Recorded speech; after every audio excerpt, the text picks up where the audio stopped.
These animated ladies make evil look oh so good. Welcome to MsMojo, and today we're counting down our picks for the top 10 cartoon villainesses in TV. Profile on moi. Ooh, recognition at last. Well, you'd better come in then, and I'll just go and put on my face.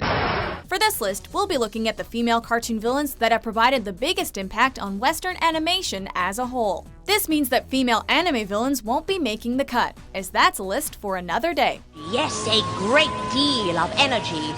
We shall get it from the planet Earth. Number 10.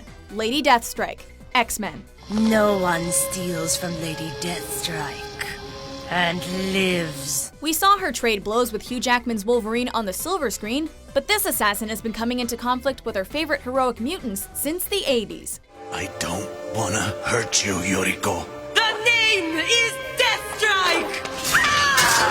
Her first televised incarnation came in the form of Wolverine's former love interest, Yoriko Oyama. Seeking revenge for the death of her father, which she blames on Logan as a result of his explosive escape from the Weapon X facility, Yoriko gets some cybernetic enhancements to become the fearsome Lady Deathstrike. I am Lady Deathstrike now, a living weapon of revenge! The leader of the cyborg gang known as the Reavers, her adamantium lace claws certainly give this Canadian death machine a run for his money. You sure know how to pick 'em, Logan. An old friend. She wants me dead. Why am I not surprised? Number 9. Angelica Pickles, Rugrats. Give me my bow! Well, if you can't be nicer than that, I guess you'll never see your dumb old ball again. She may have softened near the end of the series run, but everyone remembers the spoiled brat for her villainous nature and smart aleck attitude. She could be downright cruel when it came to the way she treated the babies that were so often placed in her care. What if it starts growing? It will start growing. It'll grow into a whole watermelon, and it'll get bigger and bigger and bigger, and then kaboom! Due to the complete lack of parenting she received from her workaholic mother and father, Angelica is portrayed as selfish to the core, and she often exploits Tommy and the gang to get what she wants. Now go in the kitchen and get me some cookies. But Angelica... Just do it! Always lying and forever craving attention, Angelica is a perfect example of how a child can turn into a little monster when left without any moral guidance. Actually, we're a little surprised her parents weren't called on their failings sooner. You mean you didn't even know I runned away? I had no idea. Number 8. Baroness, G.I. Joe, a real American hero. What are your orders, Baroness?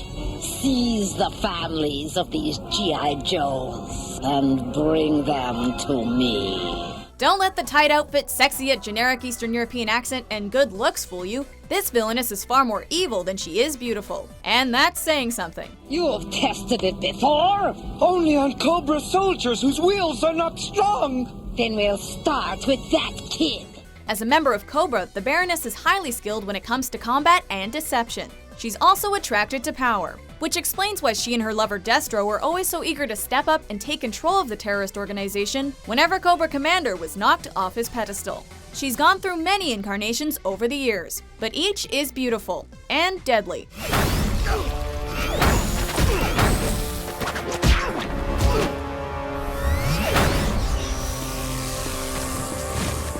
Number 7. Hexadecimal, Reboot. I didn't expect it to be you. This is quite possibly the worst kind of computer virus you could get. As the Queen of Chaos, Hexadecimal is prone to fits of insanity due to her programming. Though what do you expect? Her brother is Megabyte.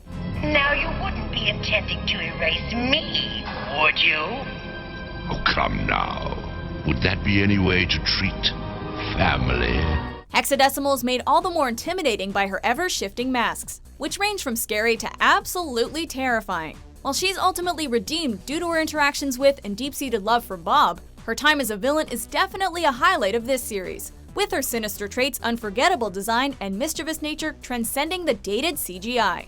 Picture, if you will, an artist of great talent, unappreciated by those around her, unnoticed by the critics. Number 6. Shego, Kim Possible. You don't stand a chance, Possible. It's 3 against 1. Excuse me? Okay, 2 against 4 if you count the sidekicks.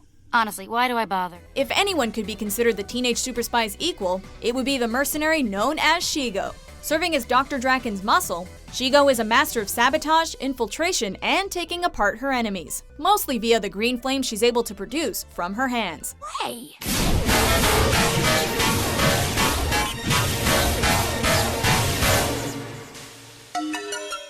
Despite working for the blue-skinned megalomaniac, Shego is fiercely independent by nature, and isn't above betraying her employer or taking out other villains for her own ends.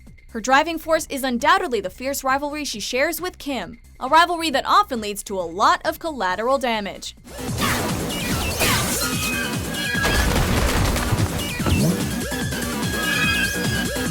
Number 5.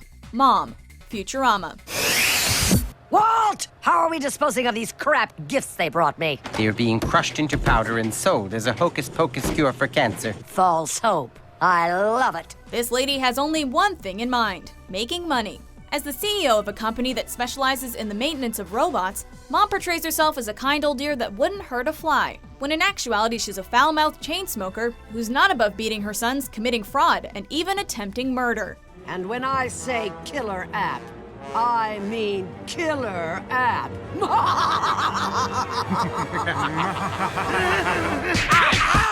Come between Mom and a business opportunity, and you can expect some pretty heavy punishment coming from her end. We have to give it to the old gal, though. She doesn't let her twilight years stop her from having fun. She still gets raunchy with the equally ancient Professor Farnsworth. Filthy, toothless nerd bastard! Damned she-fossil! Stink pig!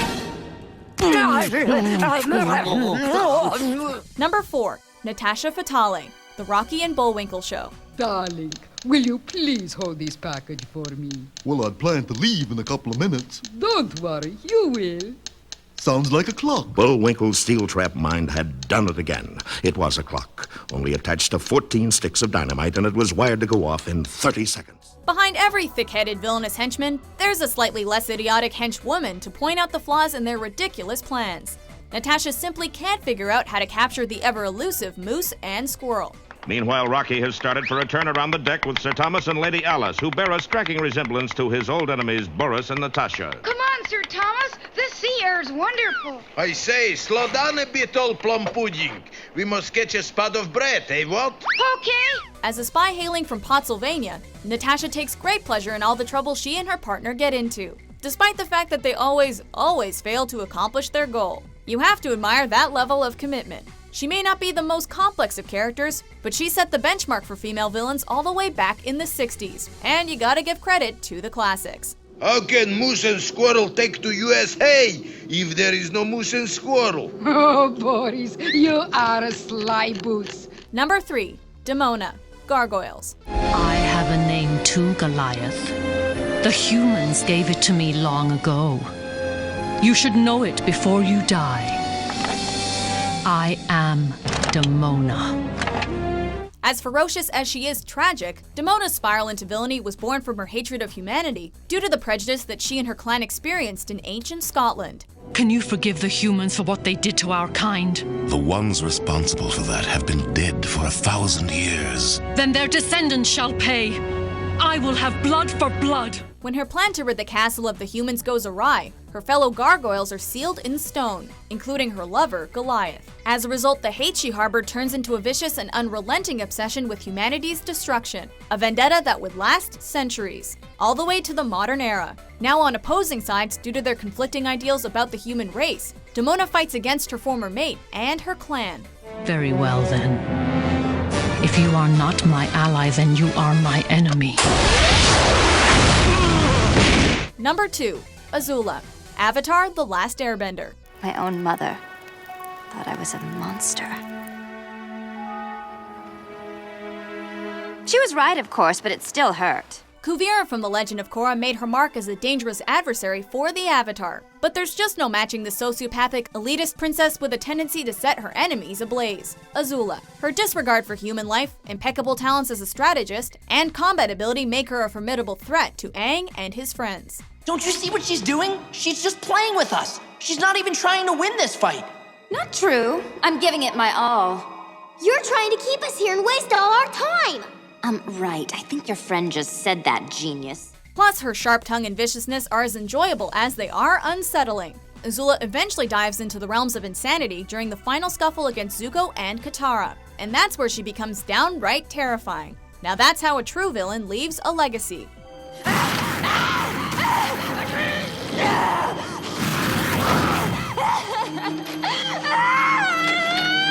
Before we reveal our number one pick, here are a few honorable mentions. Let you who were once king of Eternia now be king of goats!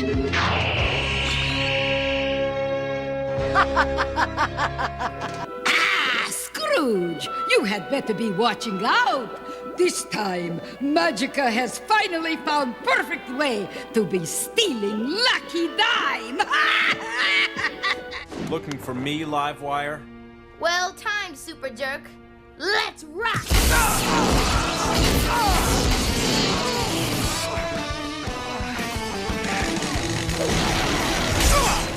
What the heck was that? A new technique, Batman.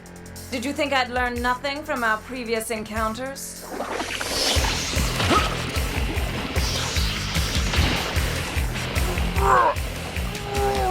Merely a diversionary tactic. Look behind you!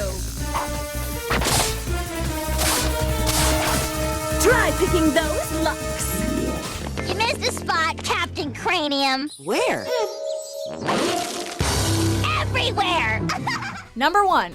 Harley Quinn, Batman the Animated Series and the new Batman Adventures. Knock, knock, Puddin'. Say hello to your new, improved Harley Quinn.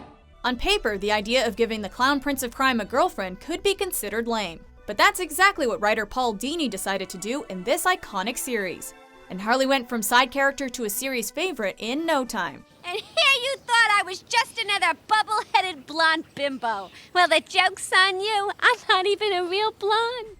Fans were treated to a character that can stand on her own, and has a vulnerability about her that's scarcely seen in a villainess. She enjoys committing crimes and anarchy as long as her Puddin' is by her side. But she's also broken from all the physical and emotional abuse she suffered at the hands of the Joker. I know how to make some smiles, Puddin'.